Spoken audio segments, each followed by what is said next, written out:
Hello and welcome to the Cardiff City Football Club history. Before we start, please, if you're new to the channel, subscribe and like the video, and please enjoy. Riverside AFC was formed in 1899 as a way of keeping players from the Riverside Cricket Club together and in shape during the winter months.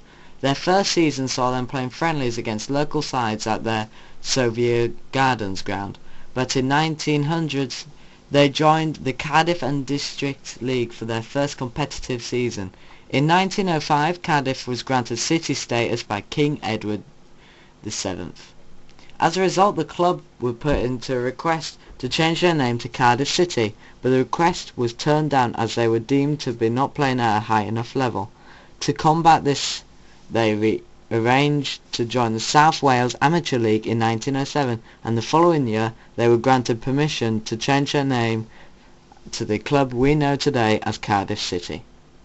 Interest in the club began to rise during this time, but they were forced to turn down the opportunity to join the newly formed Southern League Second Division due to the lack of facilities at their Soviet Gardens ground. Over the next 2 years, Cardiff welcomed many of Britain's top sides to Cardiff, including Middlesbrough, Bristol City and Crystal Palace, with the matches being played at various grounds in Cardiff and nearby towns. The club would eventually move into their new ground, Eaton Park, in 1910. The club made its first signing the following year, seeing Jack Evans join the Welsh club from Clough Park FC.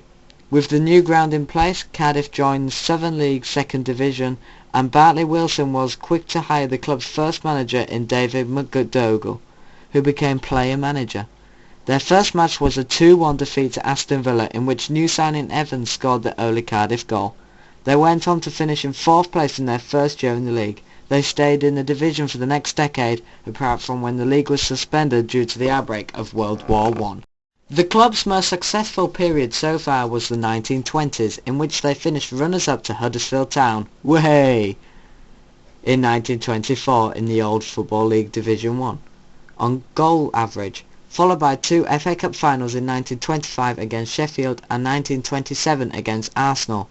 The final against Arsenal saw Cardiff become the only team to have taken the FA Cup out of England with a 1-0 victory over Arsenal. The final was also notable as it was the first to broadcast to the nation on BBC Radio. Cardiff City and Swansea City are the only Welsh football clubs to have played at the highest level of English football. The last season they spent in the First Division was 1961-62 season. Cardiff ended the 1914-15 season third in the Southern League table, before league football was suspended for the First World War.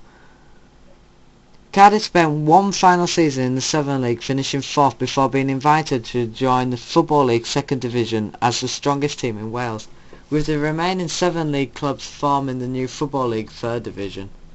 On 30th of August 1920, Cardiff City played their first Football League match at Eaton Park, with 25,000 supporters showing up to see a scoreless draw against Clapton Orient. The first ever Football League victory for Cardiff City at Eaton Park occurred only 5 days later when Stockport County were beaten 3-0. This early Cardiff City team showed more than enough class to match others in the league, and they were promoted to the top flight of English football at the first attempt. In fact, the champions Birmingham City early papped Cardiff City to a title on goal difference. The average gate for this season was 29,000. They also had a great run in the FA Cup, reaching the semi-final stage where they went out to Wolverhampton Wanderers after a replay.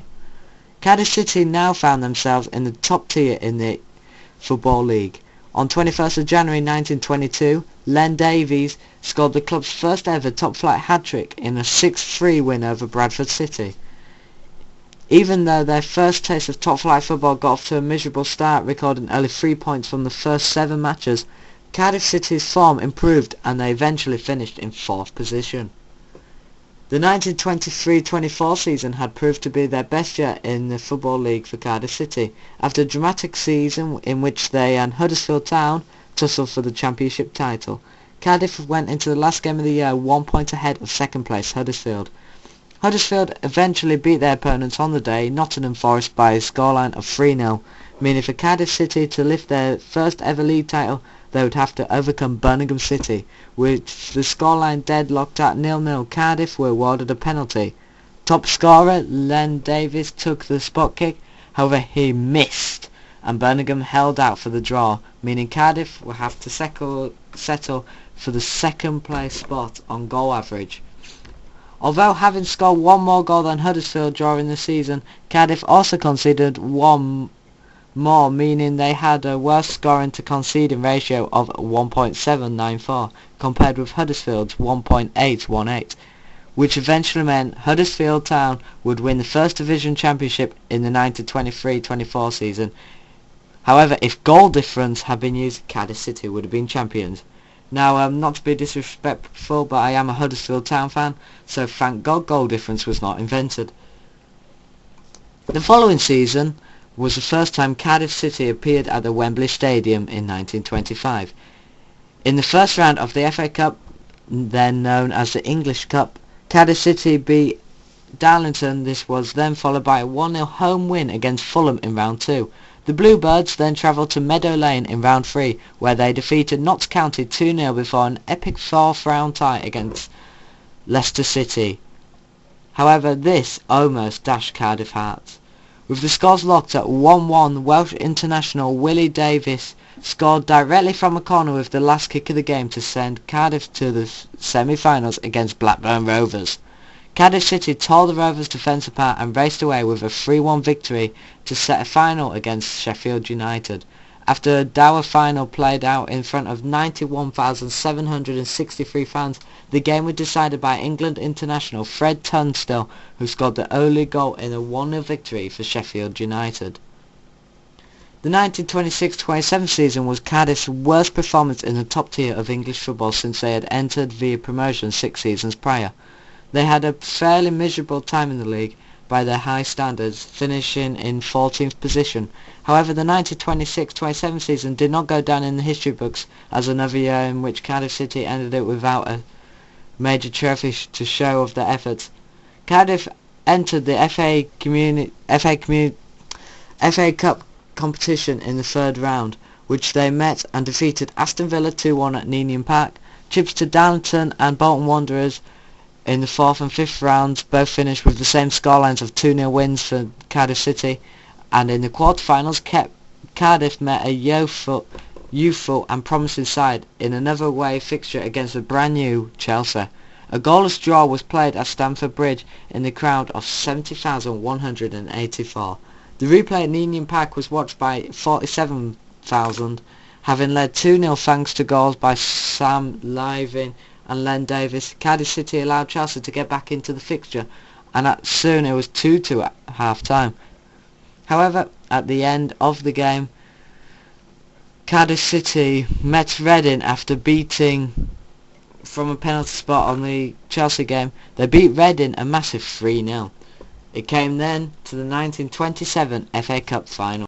On St George's Day, 23rd of April 1927, at Wembley Stadium in London, the FA Cup was taken out of England for the first time when Cardiff City beat Arsenal 1-0 in the final, thanks to Hughie Ferguson scoring the only goal of the game.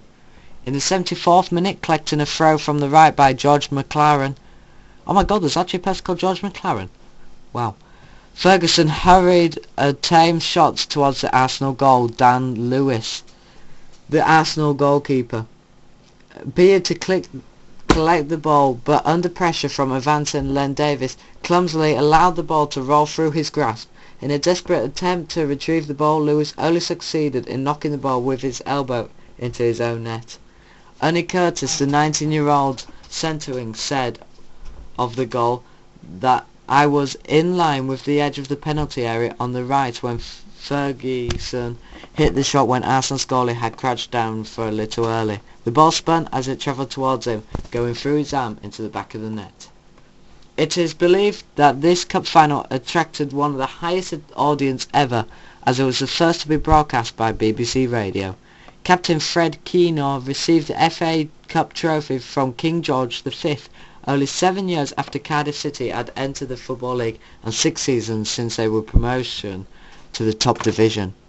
Ferguson still features on the record books for Cardiff City, having scored 5 goals in the First Division fixture with Burnley on the 1st of September 1928.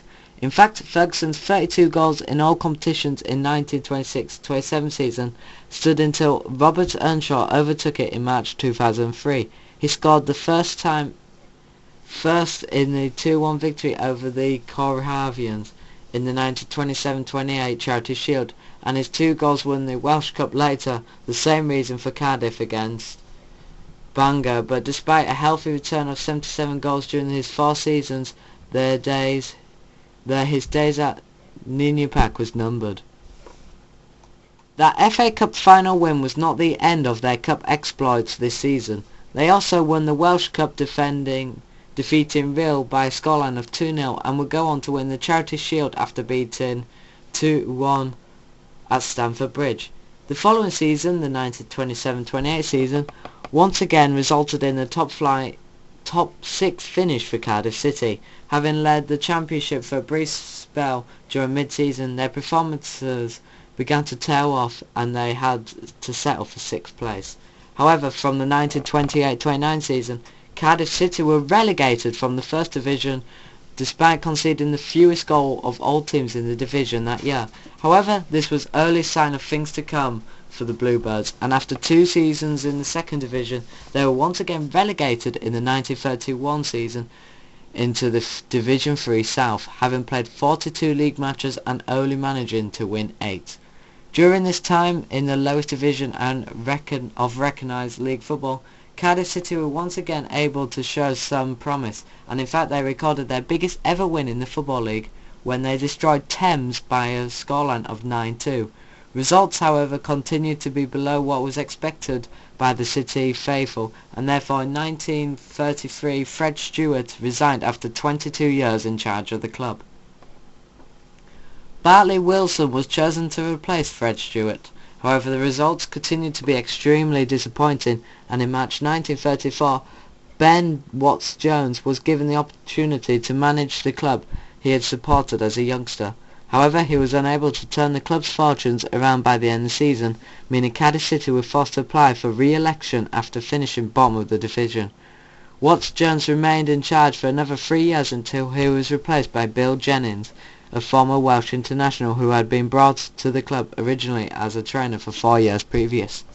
To add to the club's woes, in January 1937 the centre stand at Ninian Park was destroyed by fire. However, this caused the fans and club members to pull together in order to save the club. Suddenly there were signs that the worst was over and done with off-field. The team's results began to improve over the next 2 seasons, and in turn this meant that more fans were coming to Ninian Park in order to see their beloved team's revival. The 1938-39 season saw the debut of the resourceful winger who would be a prominent member of future City sides, Billy Baker. However, a final league position of 13th in the division was not thought to be good enough by new chairman Herbert Merritt, and he appointed Cyril Spires as secretary-manager to replace Jennings for the 1939-40 season. That season, Spires set about changing the personnel, bringing in a number of new faces, including forward Trevor Morris from Ipswich, and also young centre-forward Willis Wooler, a Welsh Rugby Union international who was also captain of Glamorgan at cricket. World War II caused the suspension of the Football League in September 1939, and this suspension continued into the 1947 season. After the war, they were crowned champions of Division 3 South and returned to the second division in the 1946-47 season. Finally, they finished second level as runner-ups and returned to the top level after 23 years in the 1951-52 season. Following the return of the Football League, Cardiff chairman Sir Herbert Merritt established close links with Torquay United after being a regular visitor to a hotel owned by the Torquay chairman. The arrangement saw any players Cardiff thought not good enough would be offered to Torquay, and Cardiff would get first refusal of any players who were thought good enough to make it to higher leagues. A number of players joined Cardiff from Torquay, the most successful being goalkeeper Phil Jolson, winger Mark Tiddy and former Tommy Northcott, However, the relationship became sour after Cardiff allowed Harry Parfitt to join the Devon-based side in the understanding that they will have him back when required. In 1954, Cardiff offered £2,500 to bring him back, but Torquay demanded £5,000. Despite the Torquay chairman willing to let him return to Cardiff for £2,500, several members of the club's board decided to block the move until a high price was agreed. Cardiff eventually paid the £5,000 asking price, but broke off ties with Torquay. Cardiff finished top level as second from last and relegated to Second 1 in 1956-57 season. During the 1960s, Cardiff began qualifying for the European competition for the first time through the Welsh Cup. Their first ever match in the European competition was in the European Cup Winners' Cup during the 1964-65 season against Danish side, don't even ask me to pronounce that, winning 1-0 on aggregate over 2 legs, the early goal being scored by Peter King. They went out to reach the quarter-finals before being knocked out by Real Zaragoza. Despite their best efforts in Europe, the club was still struggling in league competition under the stewardship of Jimmy Seclar, finishing in 20th in Division 2. One high point at this time was the emergence of the 16-year-old striker named John Tosak, who would go on to become an important part of the team for several years, along with his strike partner Brian Clark, before a high-profile switch to Liverpool. 2 years later, the club would go on to reach a semi-final of the Cup Winners' Cup, the furthest any non-top division club has ever gone in European competition. The record eventually was equalled by Atlanta in 1988. Wins over Shamrock Rovers, NAC Breda and Torpedo Moscow set up a tie with German side Hamburg, whose squad contained a number of German internationals in the likes of Hugh Slater. After a 1-1 draw in the first leg, just over 43,000 fans turned out in Eaton Park to watch Hamburg triumph with a 3-2 victory. Despite the defeat, the cup provided inspiration for the side and they managed to finish in a more suitable 13th place position. With their strike partnership of Clark and Toshak finishing the season with 39 goals between them, defeats against FC Porto and Göztepe saw them knocked out in the opening rounds of the tournament in the next 2 seasons. At the start of the 1970-1971 season, the club paid £35,000 to sign midfielder Ian Gibson from Coventry City to provide support for Clark and Toshak up front. But the strike force was broken up 3 months later when Toshak was sold to Liverpool for £110,000. The club paid £40,000 to bring Alan Worsboys in from Sheffield Wednesday as a replacement, but missed out on promotion by finishing 3rd. Although the sale of Toshak did hamper the progress of the team, the club did manage to reach the quarter-finals of the Cup Winners' Cup, where they faced Spanish giant Real Madrid. The first leg of this tie was held at Ninian Park, where 47,000 fans watched one of the most famous victories in the club histories when Brian Clark headed to give Cardiff a 1-0 win. Despite going out after losing the second leg 2-0, the result will still go down in the club's history.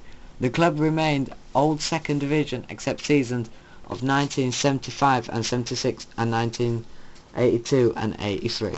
Between 1985 and 1993, Cardiff were continuously in the lower 2 divisions of the league after being relegated to the 3rd division. They were relegated into the 4th division once in 1985-86 season and were promoted to the 3rd division in the 1987-88 season as runners-up. 2 years later they dropped back into the 4th division for the second time. Cardiff won the new Division 3 championship in 1993 but were relegated 2 seasons later and in 1996 finished in their lowest ever league position of 22nd of 24 in Division 3, with only Scarborough and Torquay United below them. They did better the following season, finishing 7th, although they lost the playoff semi-final, but suffered a setback and slipped into the bottom half of the table in 1998. They finished 3rd in Division 3 in 1999 and won automatic promotion to Division 2. Cardiff struggled in Division 2 throughout the 1999-2000 season and were relegated in 21st place. They finished Division 3 runners-up the following season, and businessman Sam Hammond joined the club. Having sold his interests in Wimbledon, Sam Hammond purchased control of Cardiff City in August 2000. Hammond quickly picked up where he left off with the Crazy Gang. Shortly after taking over Cardiff, Hammond controversially pledged to get the entire Welsh nation to support Cardiff by renaming the club the Cardiff Celts and changing the club colours to green, red and white. However, after lengthy talks with senior players and fans, Sam Hammond decided the best policy was not to change the name of the club. However, the club crest was redesigned. This new design incorporated the Cardiff City Bluebird in front of the flag of St David and featured the club's nickname superimposed at the top of the crest. Lenny Lawrence guided Cardiff to promotion via a League Division 2 playoff triumph in 2003 against QPR. Cardiff City finished 6th position and played Bristol City in the Division 2 playoff semi-finals. On the 10th of May 2003, Cardiff City beat Bristol City 1-0 on aggregate, having won the match at Eaton Park 1-0 and drawn the away leg 0-0 on the 13th of May 2003. QPR drew with Oldham away from home 1-1 on 10th of May before claiming the advantage at Loftus Road on the 14th of May 2003, going through to the playoff final with a 2-1 aggregate victory. On the 25th of May, the Cardiff Millennium Stadium hosted one of the most unforgettable playoff finals in history. Both Cardiff City and QPR have both been set to go defensive. The game was comparatively scrappy with early occasional glimpses of class shown by both sides. However, after a nerve-wracking final, substitute Andy Campbell came off the bench to guide Cardiff past QPR with a spectacular lob over 140 minutes of play. The former Middlesbrough striker, who had replaced Robert Earnshaw in the second half, shrugged off Danny Shitu and then calmly lobbed Chris Day, the QPR goalkeeper, to ensure Cardiff returned to Division 1 after an 18-year absence. Chances had been few and far between in normal time, but as both players tired, the game opened up to those nail-biting 30 minutes. No more so than when Day made a superb one-handed save from Spencer Pryor header after Graham's swinging free kick. The Bluebirds established themselves in Division 1 during the 2003-04 season, finishing in 13th position. They struggled to a 16th position finish at the end of the 2004-05 season and ended the 2005-06 season with the 11th position finish. After failing to get the new stadium plans agreed by Cardiff Council due to concerns over financial security in 2006, Hammond agreed to take over by a consortium led by the new chairman Peter Ridsdale and including the lead developer of the new stadium, Paul Guy. However, the takeover was in doubt until the 22nd of December 2006, with the club in threat of administration until the consortium agreed to pay Hammond's company, Rog Grigg, an extra $500,000 and $90,000 to Hammond's brother. Ex-Wales rugby captain Mike Hall said after the deal was completed that the money which would have been spent on players, but instead it's gone to Sam's pocket. It's the only way the deal was going to be done. I know people say he's a complex character, but at the end it was total greed and self-interest. It was amazing, but the football is a miracle world. The new ownership brought a degree of sustainability back to the club. After being £40 million in debt, most of which is still outstanding, despite a promising start to the 2006-07 season when Cardiff were early season pace settlers, a miserable run of form towards the end of the season was responsible for causing Cardiff to plummet down the table, finally finish with 64 points and in 13th position. The Cardiff City manager Dave Jones delivered a clear-out this summer, with around 17 players being shown the exit door either by contract termination, transfer to another club or no contract extension. Although the lack of top-class training facilities and over-reliance of Michael Chopper and the small squad eventually halted progress next season. The club added several big name signings to the likes of Robbie Fowler, Jimmy Floyd Hasselbank and Trevor Sinclair from the 2007-08 season, but Medora start to the season saw them hovering above the relegation zone by mid-November, before they managed to pull themselves out of a possible relegation battle to become one of the form teams in the division by January, as they sat at the brink of the playoff place, settling in the mid-table place by March. After coming through the semi-final against Barnsley with a 1-0 win at Wembley Stadium on the 6th of April with a goal from Joe Ledley, eventually losing to 1-0 to Portsmouth in the final. Throughout the season, the club were involved in a court case with financial backers Langston over the repayment of £31 million loan taken out by the former chairman Sam Hammond in 2004.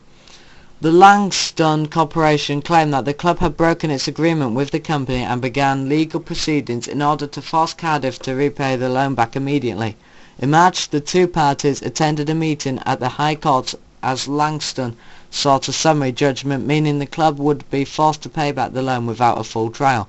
But the claim was rejected by the High Court judge. During his proceedings, the club told the High Court it believed the former chairman Hammond was behind the company. Chairman Peter Ridsdale has called for talks with Langston in an attempt to prevent this case going from a full trial in the future. After the FA Cup final, Cardiff have built on their success, nearly qualifying for the 2008-09 Premier League playoffs, finishing in 7th position in the Championship. During the January transfer window, they kept hold of star players such as $2 million rated Joe Ledley and added Quincy Abria, Chris Burke and Michael Corper to the side. The $4 million fee for Corper dwarfed the previous record transfer fee paid for the club, which was $1.75 million for Peter Franz from Stoke City in 2001. Before the 2009-10 season, Ridsdale travelled to the Far East to try and get a new business deal, which he promised would see Cardiff's debt problem dealt with, and the creation of the academy in the Far East. No investment was forthcoming, but Malayan businessman Dato Chianji was an addition to the club's board, having staved off winding up order from HMRC under a payment agreement. In November 2009, Ridsdale offered a golden ticket scheme to fans in which they bought their 2010-11 season ticket before the 6th of January 2010. They would not see a pay rise for the next 5 years in tickets, and all monies raised would be spent on players in the January 2010 transfer window. However, on January the 27th, 2010, Ridsdale admitted he was eating humble pie and the addition of the golden ticket money was not being spent on players. Club assets was be sold to fulfill a 2.7 tax bill and avert another winding up order. Cardiff finished the league as 4th and qualified for the Premier League playoffs. They eliminated Leicester City in the semi-final but lost 3-2 to Blackpool, and once again they missed the chance to go in the Premier League as Blackpool returned to it after 48 years. Cardiff City changed their home colours to red and black as well as their badge from the 2012-13 season in exchange for an investment plan from the Malayan owners, including a new training facility, stadium expansion and a transfer budget. They went out to have their best start to the league campaign ever, whilst also breaking the club record of 9 consecutive home wins when they won their 10th home game against former manager Dave Jones's Sheffield Wednesday side. Cardiff topped the Championship with a 10-point cushion after 28 games of the season. On the 1st of March 2013, TG resigned his position as chairman to pursue other business opportunities. The club won the Empower Championship title and with it gained the promotion to the Premier League, what they've been wanting for a long time, for the first time. On the 18th of August 2013, Cardiff City played their first ever game in the Premier League away to West Ham United, but losing 2-0. On the 25th of August, Cardiff played their first home game against Man City, winning 3-2 with goals from Gunnarsson and Campbell. On the 27th of December, Malky Mackay was sacked by Vincent Tan following showdown talks. Now, I'm just going to see where Cardiff City are currently sitting in the table at the date this video was made.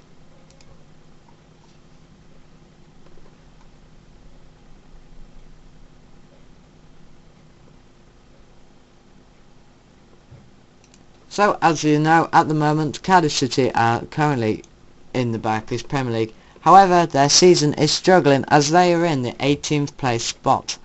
Their last win being against Fulham, 3-1. Will Cardiff get out of the relegation zone in the next 4 games? Who knows? But at the moment, it's not looking good. In a couple of months, any added information will just say that Cardiff was either relegated or saved. Will they be safe this season? Keep looking at the tables to find out. Now, let's go on to the next section where we get to look at their club badges from the beginning. As you can see, here are 4 of their badges. The first badge was used from 1988 to 2003, with their next one being the new rebranded kit from Sam Hammerman. The 2008 to 2012 showed this new badge represented like the old one. In this time, Cardiff City were unlucky as they never gained promotion to the Premier League, but in fact kept losing in the playoffs. This new badge is my favourite overall, and this shows Cardiff at its best. Next on your screen is the club records. The highest league finish is second in Division 1, which is now the Premier League, in the 1923-24 season, where my team, Huddersfield Town, won the league. Best League Cup run was the final in 2011-2012. Their best FA Cup run was the winners in 1927 against Arsenal. The best European Cup Winners' Cup run was the semi-finals in 1967-68 season. Now, as you can see, they have got many honours, including 1 Division 4 runners-up, Division 1 runners-up, Division 3 champions, and Division 3 runners-up 3 times. The Division 3 South champions as well once. Division 2 also earned them 3 runners-up, and FA Cup winners once, as well as runner-ups twice. The FA Charity Shield they have won once.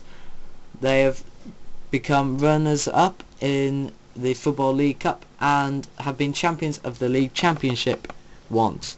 They've been runners-up 10 times in the Welsh Cup, however 22-time winners of the Welsh Cup. Thank you for watching. I'm Oliver Eaton. Please subscribe using the links or going down below. Please like the video, and our next video will be against the next alphabetical team in the Barclays Premier League, which is